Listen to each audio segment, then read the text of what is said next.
Just a few days before his spring 2009 show, there were no signs of nervousness or confusion in the showroom of Oscar de la Renta. The dress is not finished yet, and we have to, the neckline is not finished. It's plastic, and then it's silk organza and silk taffeta, as you can see. Unlike many of his colleagues, Mr. de la Renta begins working on one collection at almost the moment the last one ends. Fashion, like any other business, is a learning process. Every day you learn something new. I always say that the day that I say, I have learned everything that I have to learn, then on that day I should stop working. 2 years ago, Mr. de la Renta was responsible for popularizing ikat, a hand-woven textile from Uzbekistan that looks almost like a blurred print. But you can see he's moved on here. Now he's using more modern materials like plastic and sequins that are shown in such a way to look almost like a computer chip. Fashion is something that is totally, completely visual, and it's really, you really have to like it right away or don't. If there is any doubt, you should not pursue it. You can stay both here, two is better than one. You have to make a woman fall in love with something. She looks at the dress and she has to fall in love with it.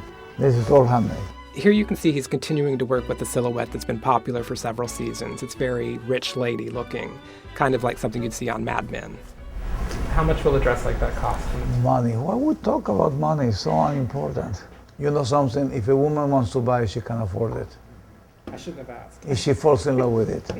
Never have there been a woman as exciting to dress as a woman today, because never have been in the history of time a woman as in control of her destiny as a woman today. This is a print, that we have cut and based it on an organza base, and then this is embroidered here, and this is ribbon.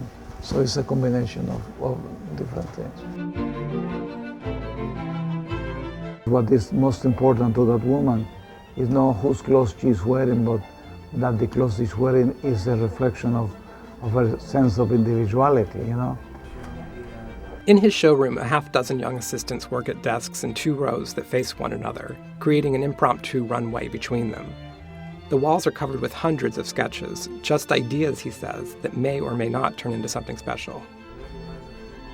If you take one sketch, whatever a sketch, and you give it into the sample room to 6 different ladies, they will make 6 different dresses.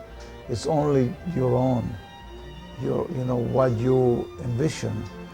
Once you have fit that dress and given the shape and the proportions that you imagined that dress was going to have. Decades into his career, Mr. de la Renta's work seems fresher and more relevant each season. And I think it's interesting that as a designer, especially one who's so established in his particular look, he's connected to the modern idea of computer technology this season. The clothes seem to have many dimensions to them, just like Mr. de la Renta.